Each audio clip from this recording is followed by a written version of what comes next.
No, buenos días, soy yo el que les agradezco por esta oportunidad de conversar sobre un balance de estos 3 años de la Corte. Doctor Grijalva, muchísimas gracias. Bueno, estábamos hablando del tema de la despenalización del aborto en Colombia. Ahí está, me confirman el audio. Estábamos hablando de la despenalización del aborto en Colombia hace unos instantes nada más. Y bueno, queríamos partir de esta pregunta con usted. ¿Cuáles fueron los parámetros que la Corte Constitucional en su momento, en abril del 2021, tomó acá para dar esta sentencia a favor de la despenalización en Ecuador en casos de violación? ¿Qué parámetros internacionales justamente fueron los que ustedes tomaron en cuenta?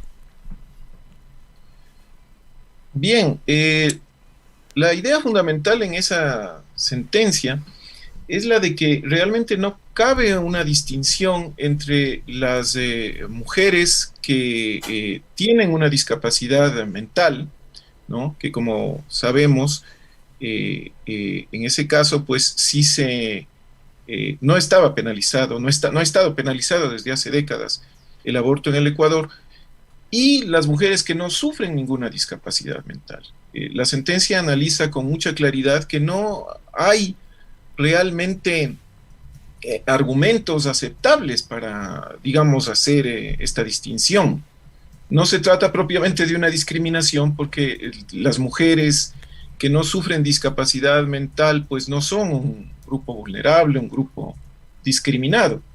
Se trata de una diferencia irrazonable que había hecho el legislador y que, por tanto, digamos, igualmente viola la Constitución, viola en este caso los derechos de las mujeres que no sufren de discapacidad mental, a las cuales pues sí se les penalizaba el aborto.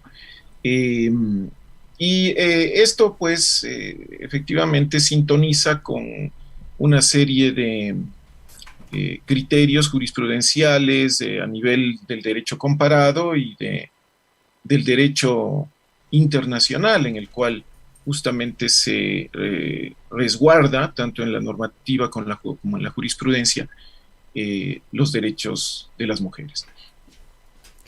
Y después de lo que sucedió el día jueves en la Asamblea Nacional, esta ley aprobada estaría cumpliendo los parámetros y toda la sentencia que se dio en la Corte Constitucional. Bueno, en el caso ecuatoriano, a diferencia de lo que ha sucedido en Colombia, la Corte se autorrestringió. A la composición anterior de la Corte con frecuencia se le acusó de activista, de que está invadiendo competencias del legislador, del ejecutivo, y realmente, si es que uno revisa las sentencias de la Corte, puede identificar un esfuerzo sistemático por circunscribirse a sus competencias, o a lo que al menos la Corte consideró que es de la órbita propia de sus competencias, y este es el caso, ¿no? En este caso, la Corte emite el criterio, el parámetro general, de que no es posible hacer esta penalización que comentábamos, pero que ya la regulación específica, ¿no es cierto?, los requisitos, las condiciones, los procedimientos, pues más bien correspondía hacerlo al legislador. Por eso en la parte resolutiva de la sentencia se habla de que debe ser la Asamblea la que regule.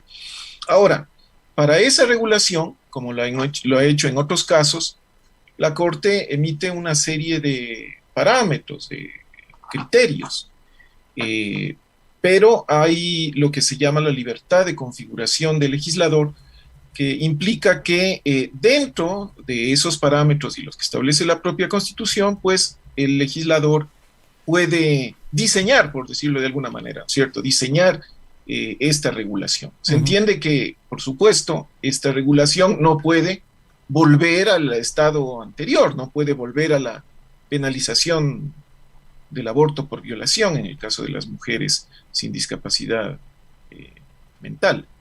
Entonces, eso es lo que ha sucedido y me parece que igualmente el presidente de la República tampoco puede, incluso recuerdo que él emitió entre sus primeros actos ya como presidente, emitió una carta en la cual él claramente decía que separaba, diferenciaba sus posiciones, sus creencias, digamos, religiosas y posiciones morales de su función de presidente de la República. Y efectivamente esto debe ser así.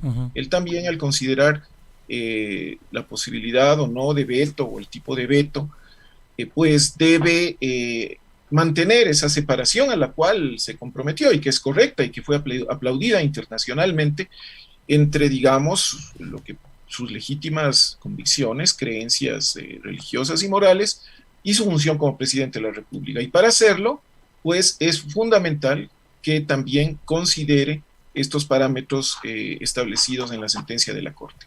Y justamente de esta última parte de la conversación, doctor Grijalva, ¿cuál es la importancia de la independencia de funciones y de la fortaleza de las instituciones en el país? Digo, si es que la Corte Constitucional genera algunas acciones, el Legislativo establece otras, los alcances que tenga el Ejecutivo, en este caso el Presidente de la República, con su veto o también con la promulgación de política pública, la administración de las diferentes instituciones del Estado. ¿Cuál es la importancia de la independencia de funciones? Sí, es correcto, digamos, lo que usted sugiere en la propia pregunta. En un Estado constitucional todos debemos cumplir nuestros roles, nuestras funciones adecuadamente, ¿no? Este no es un problema que se resuelve con una sentencia o con una ley o con un veto. Este problema implica políticas públicas, implica incluso aspectos de tipo cultural, educativo, implica que existan los recursos, el financiamiento para que la política de salud efectivamente atienda adecuadamente esta situación. Entonces es un problema complejo, y dentro de este problema complejo la jurisprudencia, digamos, es un componente importante, pero no el único, y que cumple su función, ¿no? Entonces, efectivamente, cada tipo de institución, de las distintas funciones, los órganos, deben coadyuvar, ¿no es cierto?, a la efectivización de los derechos, en este caso el derecho a la salud, el derecho, digamos, a la libertad también, ¿no? Y la dignidad que tienen las mujeres en cuanto a decisiones sobre su cuerpo, el derecho a la vida, etcétera. Todos deben cumplir sus roles de acuerdo a sus competencias. Y justamente se ha hablado, se estableció como características de la conformación de la Corte Constitucional hasta hace unas semanas, y se hablaba de una Corte Constitucional, estableciendo un adjetivo, que estaba ideologizada. ¿Qué alcance tiene que se puedan tener posturas claras justamente en las instituciones como la Corte Constitucional? ¿Cómo establecer esta diferencia entre tener miradas concretas, políticas, en un espacio en donde justo establece la garantía de derechos, y que no sea de una u otra manera partidista? Por ejemplo, ¿cómo entender esta característica que le dieron a la Corte Constitucional de estar ideologizada? Bueno, esto que usted ha topado me parece que es el tema más interesante, ¿no?, respecto a la composición anterior de la Corte, y espero que a la actual.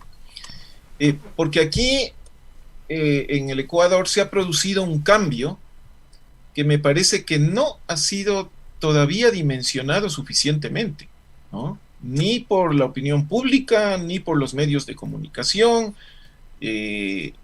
Tal vez creo que ha habido más sensibilidad en este sentido, justamente en las organizaciones y movimientos sociales, al menos en algunos de ellos.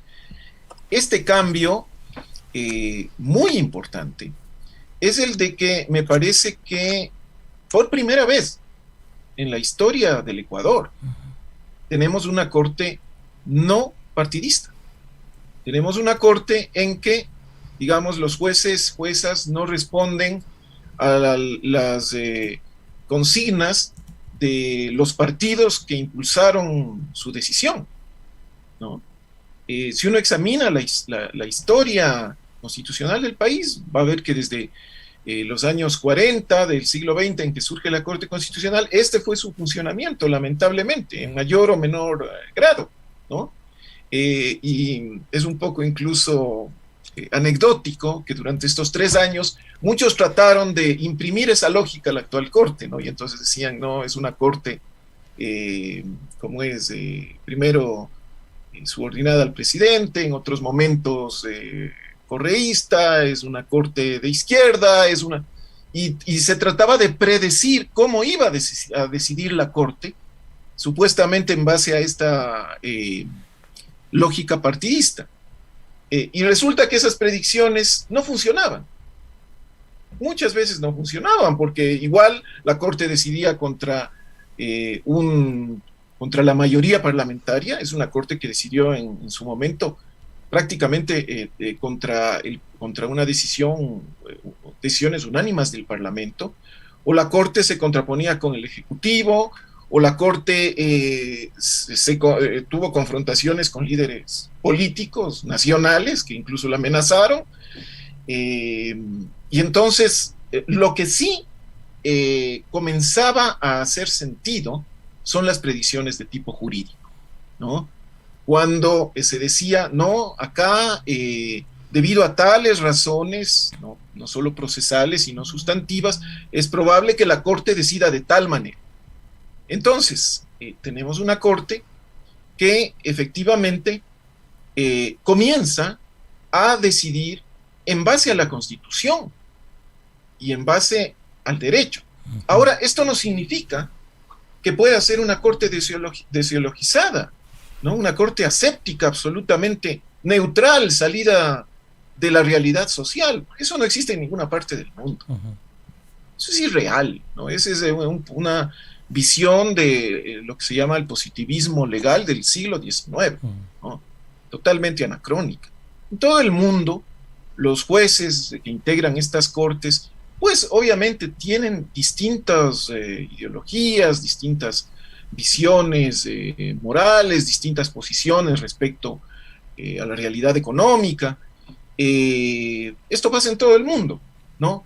Fíjese, cuando, por ejemplo, hay cambios en la Corte Suprema de Estados Unidos, pues todos sabemos que una cosa es si tenemos un presidente republicano y otro presidente demócrata. Pero, ojo, aquí hay algo bien interesante. Para seguir solamente con el ejemplo, ¿no?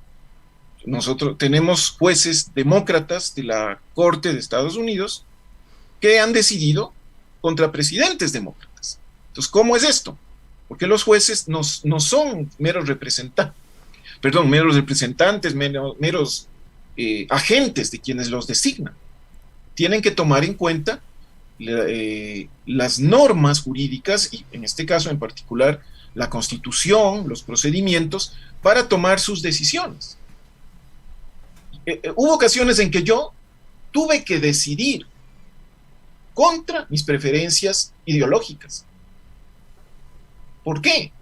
Porque el marco normativo y procesal no me daba otra opción. Y en esos momentos me reconocí como un juez independiente, ¿no?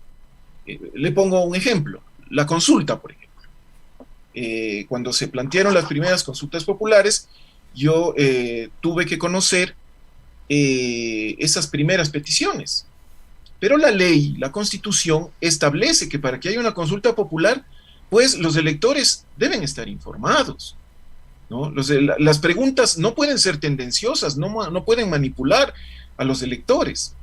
De manera que si estas primeras peticiones de consulta popular adolecían de estos problemas, yo como juez tenía la obligación, pues, de negarlas. Y las negué. Pero los movimientos y organizaciones sociales, en esto quiero ser muy enfático, porque me parece que aquí hay un aprendizaje vital. Las organizaciones y movimientos sociales fueron aprendiendo, ¿no? Fueron tomando conciencia de la importancia de estas reglas, de esta realidad, digamos, jurídica, y mejorando, desarrollando sus demandas en el sentido en que, digamos, indicaban las observaciones de la Corte. Es decir, cuando se rechazaba estas peticiones, esto no quería decir que no tenían razón, quería decir que se había generado la estrategia y la argumentación e interpretación jurídica adecuada para que se acepte la petición. Conforme las organizaciones y los movimientos sociales fueron perfeccionando estos elementos, pues el asunto se viabilizó y por eso tuvimos la consulta en Cuenca, o tuvimos la consulta, o tendremos ahora la consulta en la mancomunidad del Chocó. Entonces, este es un fenómeno nuevo, interesantísimo, que ojalá también se estudie desde las ciencias sociales y que, como digo, en el que profundicen más también la opinión pública, los medios de comunicación. Les agradezco mucho por este espacio para plantear este punto de debate. Ahora, siguiendo con las sentencias que realizó la Corte Constitucional, doctor Grijalva, quería justamente preguntarle, en un análisis que hicimos en Wambra, vimos que muchas sentencias, por ejemplo, tenían que ver con los derechos de la naturaleza, algunas bastante emblemáticas, pero en cambio se quedaron como pendientes otro que tenía que ver con derechos económicos, por ejemplo, la ley de apoyo humanitario.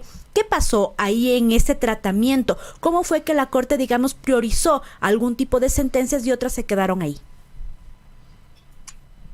Sí, bueno, el asunto es complejo porque en el caso de lo que se llama las acciones extraordinarias de protección, ¿no es cierto?, en que son juicios que vienen de la justicia ordinaria y que se le pide a la Corte que revise si es que ahí se ha violado las garantías del debido proceso. Ahí la Corte es sumamente estricta en seguir el orden cronológico, porque en la Corte anterior, lamentablemente, hay visos de que había corrupción, y entonces para ponerle a uno en la lista, en la fila, antes o después, pues lo que lamentablemente parece que tenía que pagar.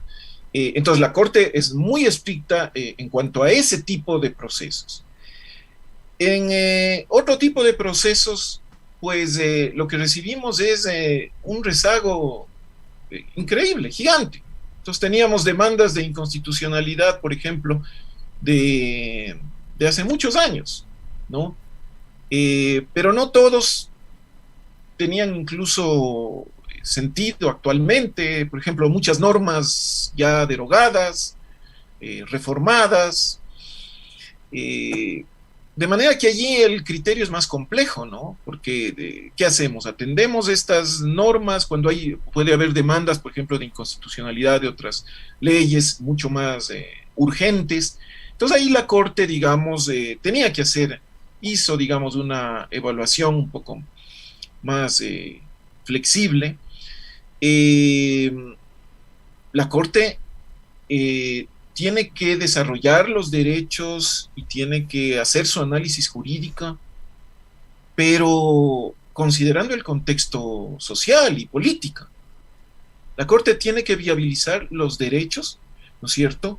Pero no puede ser ciega al contexto, a la realidad en la cual actúa. Entonces, también se hace un análisis de ese tipo. Entonces, en cada caso, digamos, efectivamente hay que evaluar todas estas situaciones, ¿no? Para tomar la decisión en lo posible en el momento más adecuado, más oportuno, sin que por ello signifique tampoco atacar la celeridad, como es postergar excesivamente las decisiones. Justamente, entonces, si bien hay un sistema implementado de sorteo y de despacho de las causas, en la Corte Constitucional hay una mediación de la lectura de esta realidad sobre la priorización de las actividades que realizan en la Corte Constitucional. Por ejemplo, y establezco un ejemplo, el año anterior asistíamos a una disputa política en la administración de la ciudad de Quito, en donde había una crisis justamente sobre la administración de la ciudad. Entonces, ahí, ¿cuál fue la decisión para agilitar esta causa desde la Corte Constitucional? Tomando como un ejemplo que sí hay una mediación desde este análisis que usted nos habla del contexto social y político del país. No, es excelente su ejemplo, es excelente. Y ojo que yo en la sala de admisión fui uno de los jueces que planteé, pues desde mi criterio, que no debía admitirse. Pero bueno, una vez que ya se admitió, que la mayoría de jueces en la sala creyeron que sí debía admitirse, pues después yo incluso apoyé, como es correcto jurídicamente, ya la decisión en el sentido en que se emitió. Pero es muy útil su ejemplo. Por ejemplo, allí la ciudad estaba en crisis, ¿no? Entonces, ¿cómo puede la Corte ser insensible, seguir allí un estricto orden cronológico? Hasta ahora no habría decisión. O sea, la Corte tenía que tomar en cuenta la importancia, la urgencia de este conflicto, y una vez que declaró, que digamos estableció ya su competencia con la admisión, pues debía decidir con prontitud, como lo hizo, ¿no? Ahora es complejo la posición de una Corte Constitucional porque siempre recibe críticas, ¿no? Siempre hay gente que está inconforme con las decisiones, incluso en este caso con la celeridad, ¿no? Y entonces hay quienes critican, pero el ejemplo que usted ha planteado permite ver con claridad, por ejemplo, un criterio de priorización que, digamos, es totalmente razonable, ¿no? Y finalmente ya, doctor Grijalva, en este momento en el que estamos viendo una crisis, digamos, tropiezos en varias funciones del Estado, llámese el Consejo de Participación Ciudadana, la misma Asamblea Nacional, ¿qué tan importante para el país significa tener una Corte Constitucional diversa y plural? Bueno, no, sí, es fundamental, ¿no? Habría que diferenciar. Una Corte Constitucional no es un órgano representativo, no es un Congreso. Yo creo que en el caso de la Asamblea Nacional, pues es fundamental que esté representada esa diversidad ideológica, política, regional, etcétera, ¿no? Y tenemos incluso instituciones como la representación de las minorías.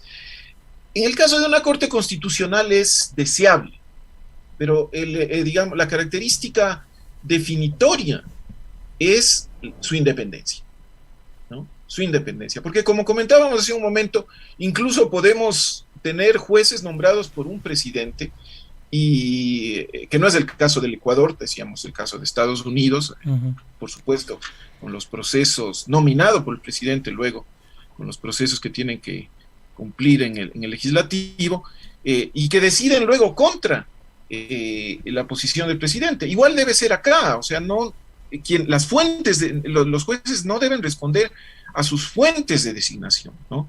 La independencia judicial significa que al hacer el análisis jurídico, uno como juez no está condicionado, no está presionado. Por supuesto, tiene que estar totalmente libre de corrupción, si no, no puede haber ninguna independencia, ni celeridad, ni sensibilidad social, ni nada, ¿no? Ya no hay juez prácticamente, sino un disfraz de juez. Pero luego tiene que haber, a mi modo de ver, una apertura dialógica hacia la sociedad, ¿no?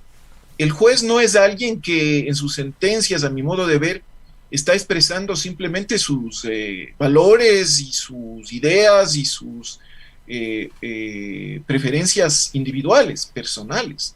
El juez tiene que interpretar su tiempo, su sociedad, el debate público, ¿no? Los planteamientos de los distintos actores sociales, y por eso el foro judicial es también un foro. Es un foro distinto al de la asamblea, ¿no? Es un foro distinto al legislativo, pero es también un foro, con sus propias reglas, incluso con su lenguaje, en el que hay que escuchar, por ejemplo, las voces de en los casos pertinentes de los distintos pueblos indígenas, de sus saberes, las voces por ejemplo, de los peritos científicos, ¿no? Una sentencia de mi ponencia, por ejemplo, sobre los Guarani, incorpora peritajes antropológicos que son fascinantes realmente, ¿no? Porque son una comprensión de esas realidades, y esto tiene que dialogar con el análisis jurídico, ¿no? Entonces, no se trata de jueces, digamos, omniscientes, sabios, que su independencia. El juez tiene que hacer un esfuerzo de escucha de la discusión social que se produce y de las necesidades, ¿no es cierto? Todo esto las necesidades colectivas, todo esto a la luz y bajo el marco de la Carta Fundamental, de la Constitución, que establece los valores esenciales de una comunidad política. Entonces es una tarea muy compleja que en realidad debe rebasar simplemente lo puramente subjetivo, lo puramente individual. Y en el caso de la Corte, quiero destacar, pues hubo este diálogo al interior de la Corte, entre los jueces, con sus equipos, sus despachos, en las audiencias, con las partes, ¿no es cierto?, que comparecían a estos procesos, y con una atención permanente a la opinión pública, en un diálogo con la academia, etc. Se trata de un diálogo social para hacer ese análisis jurídico. Y justamente en el análisis y seguimiento que hemos hecho de las acciones de la Corte Constitucional, vimos, ¿no?, cómo llegaban, por ejemplo, a la comunidad, COFAN para este tema de Sinangoe, cómo justamente establecer este seguimiento no encerrado en cuatro paredes, sino acercarse también a las realidades y con lo que usted nos comentaba, escuchar a los pueblos y a las comunidades. Finalmente, de todas estas acciones, doctor Grijalva, ¿cuáles serían aquellas que usted esperaría que se mantengan en el tiempo y se institucionalicen y que no dependan de la voluntad de quien esté, del magistrado o magistrada que esté sentada en la Corte Constitucional? En esta mirada amplia de que sí, hay diferentes visiones que se contraponen, pero que hay una institucionalidad en la Corte Constitucional que hay que mantener. Sí, yo espero tengo confianza, tengo optimismo en que estos tres nuevos jueces, digamos, continuarán con esta ruptura que afortunadamente se ha generado en el país con una Corte Constitucional independiente, ¿no? Las instituciones son exitosas cuando generan dinámicas a las cuales, digamos, pueden aportar, pero deben adaptarse y deben enriquecer quienes se integran a las instituciones. Entonces, si es que tenemos ciertos resultados positivos generados en la anterior composición de la Corte, los nuevos jueces, y nos lo dijeron cuando nos reunimos con ellos, también asistimos los salientes, fíjense, estas son cosas nuevas, ¿no? Simbólicas, pero nuevas, ¿no? Un presidente de la Corte sacando, digamos, por sorteo, una papeleta que lo excluye de la Corte, presentes allí, ¿no es cierto? Esa fue la imagen que vio el país, quienes salíamos, y salimos limpiamente, esperando haber servido de la mejor manera, todo transparente, cumpliendo el último acto de la composición anterior de la Corte fue un cumplimiento de la Constitución, que establece que la Corte debe renovarse por tercios, y así se hizo. Así que hasta el último acto, ese acto de sorteo fue un cumplimiento, un respeto, en base, digamos, y esto también es fundamental, a la ética pública.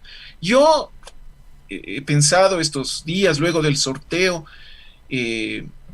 ¿por qué no es posible también en otras instituciones públicas desarrollar esa ética pública, seleccionar gente que el país tiene gente honesta, gente capaz, gente que quisiera trabajar por lo público, con sensibilidad social, con corrección, para las funciones públicas? No solo la Corte Constitucional sola no puede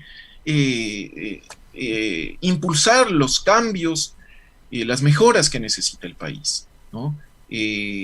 Pero creo que es un ejemplo de que esto sí se puede hacer, sí se puede hacer. ¿Cómo hacerlo?